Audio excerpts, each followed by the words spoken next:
एक सम्राट बूढ़ा हो गया था। उसके 3 लड़के थे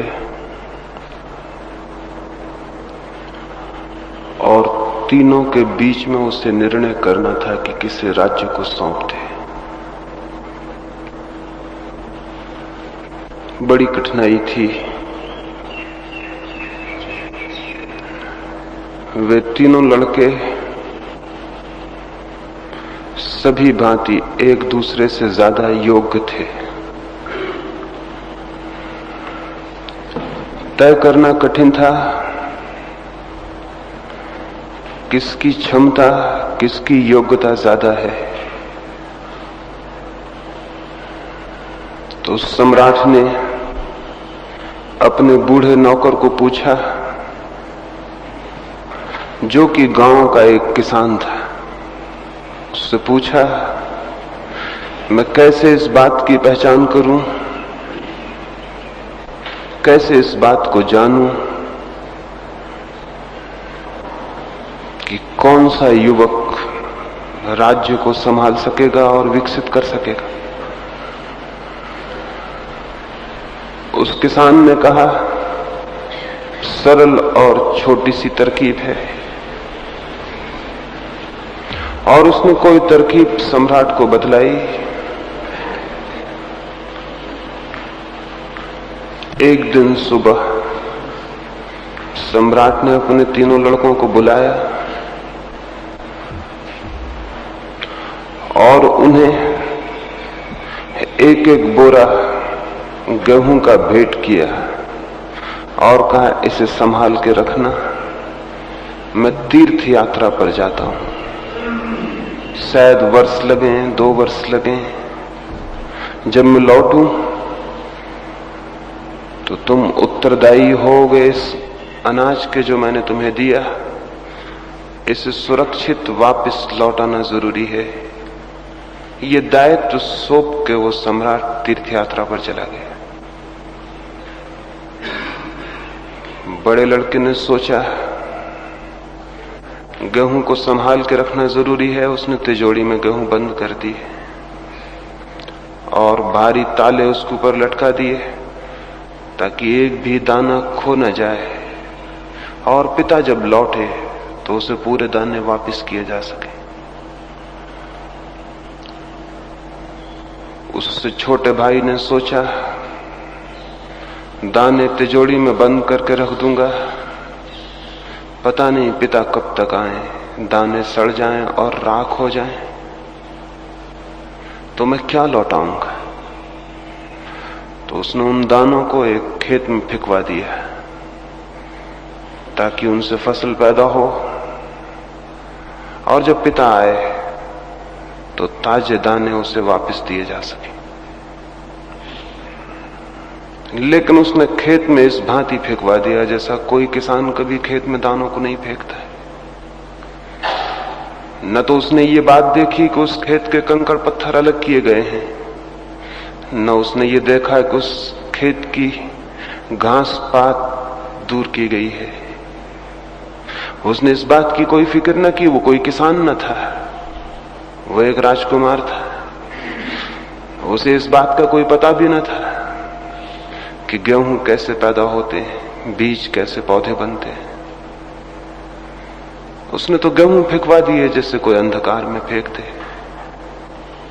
और जहां फेंकवा दिए न तो उस जमीन की जांच की गई कि वो जमीन कैसी थी, वहां अनाज पैदा होगा या नहीं होगा, वहां जो घास पात है पैदा हुए अनाज को वो समाप्त कर जाएगा, इसका भी कोई ख्याल नहीं रखा गया। और वो निश्चिंत हो गया। और वो निश्चिंत हो गया कि पिता जब आएंगे तब नए दाने वापस किए जा सकेंगे।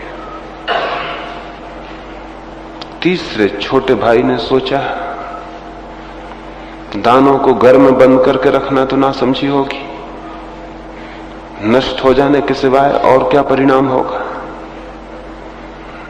जैसा बड़े भाई ने किया है वैसा करने को वो राजी न हुआ। दानों को बो देना जरूरी था, लेकिन अंधेरे में और अपरिचित जमीन पर और बिना तैयार की गई जमीन पर फेंक देना भी ना समझी थी। शायद जैसा दूसरे भाई ने किया था उससे भी दाने नष्ट हो जाएंगे, तो उसने एक खेत तैयार करवाया, उसकी भूमि तैयार करवाई, उसकी मिट्टी बदलवाई, उसके कंकड़ पत्थर दूर किए, उस पर घास पात उगता था उसे फेंकवाया, उसमें पुराने पौधों की जड़ें थी उनको दूर किया, और जब भूमि तैयार हो गई तो उसने वो अनाज उसमें बो दिया। कोई 3 वर्ष बाद पिता वापस लौटा। बड़े लड़के ने तिजोरी खोल के बता दी, वहां राख का ढेर था और कुछ भी नहीं।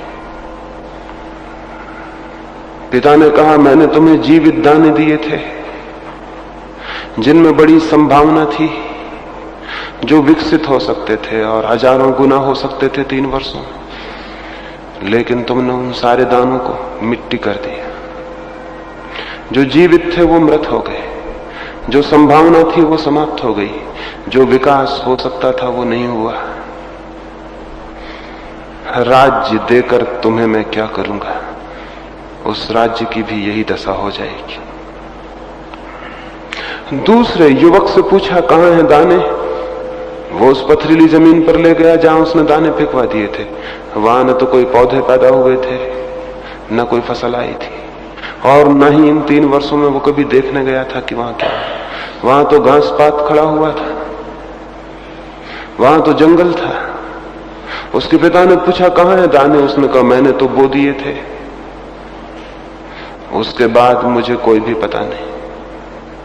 पिता ने पूछा, कैसी जमीन पर बोए थे? उसने कहा कि ये भी मुझे कुछ पता नहीं, इसी जमीन पर फेंकवा दिए थे। सोचा था जब जमीन पर बिना बोए इतने पौधे पैदा होते रहते हैं, इतने वृक्ष, इतना घास पात भगवान पैदा करता है, तो क्या मेरे दानों पर थोड़ी सी कृपा नहीं करेगा? इतनी बड़ी जमीन है, इतना सब पैदा होता है, तो मेरे दानों पर भगवान कृपा नहीं करेगा? लेकिन भगवान ने कोई कृपा नहीं की। वे दाने सड़ गए होंगे, दब गए होंगे, उनमें अंकुर भी नहीं आए होंगे, और हो सकता है अंकुर भी आए हों तो उनकी जड़ें न पहुंच सकी होंगी जमीन तक, पत्थरों ने रोक ली होंगी। हो सकता है उनकी जड़ें भी पहुंच गई हों, तो वे घास पात में कहां खो गए होंगे, किसको क्या पता था। न उनकी पहले से भूमि तैयार की गई थी और न पीछे उनकी कोई रक्षा की गई थी। उसके पिता ने कहा, राज्य तुझे भी देने में मैं असमर्थ हूं,